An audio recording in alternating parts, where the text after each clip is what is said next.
We have all of our parts made now. The next step is to learn how to constrain them or to assemble or put together in Autodesk Inventor. The way that we do this is to use assembly. You will notice that assembly is also one of your options on the front page in Autodesk Inventor. So I'm going to click on assembly.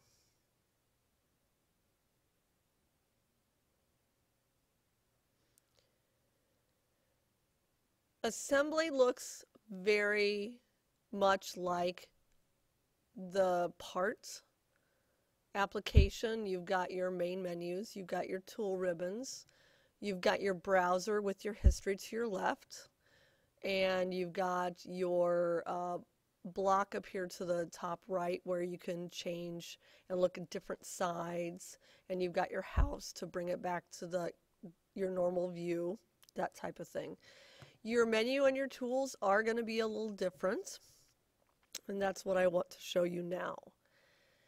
The way you bring in parts to assemble. Under the Assemble menu, you want to make sure that this first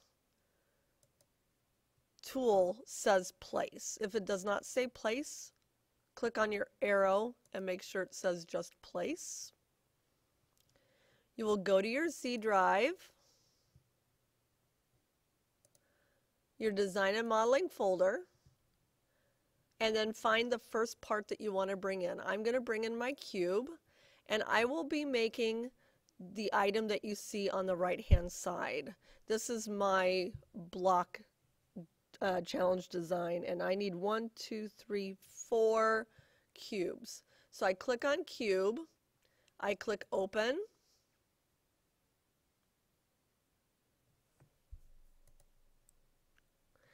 and then I'm going to click 4 times, left click 4 times in my workspace.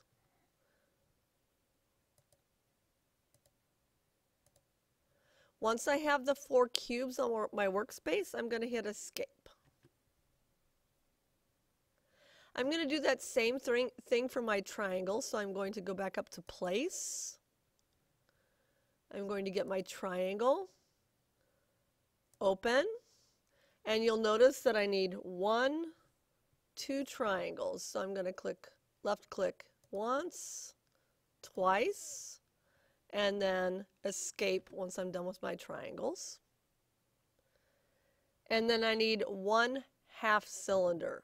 So again, I'm going up to Place, find my half cylinder, Open, and then left click once, and then Escape.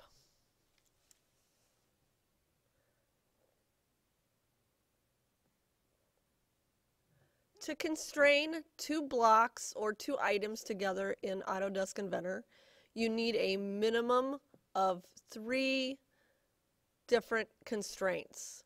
The reason you need that is because you're constraining along all 3 planes. Let me demonstrate here. I'm going to pull these 2 blocks to the side. I'm going to constrain, so if you notice up on the tool ribbon, I'm going to use the constrain button or the constrain function. I'm now going to tell it what to constrain or what to hook together. So I want the inside of 1 block. Now I'm going to turn this so I can see the other block. So I'm going to constrain it to the inside of the other block. You notice you heard a distinct pop, and then I'm going to click OK. So I'm going to pull it back around here a little bit. Now those 2 are constrained on a face-to-face level, but that is not going to stop it from going up and down or side to side. So I still need to line it up on the bottom. So I hit constrain, and then I clicked on 1 bottom on the front edge and the other bottom on the front edge. And you heard that pop again, and click OK. So that's going to stop it from moving that way, but it's still not going to stop it from tilting. So I still need to constrain along the top edge. So I'm going to constrain the top edge and the top edge and hit OK.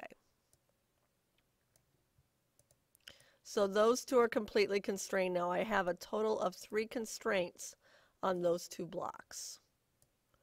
Let me demonstrate another time.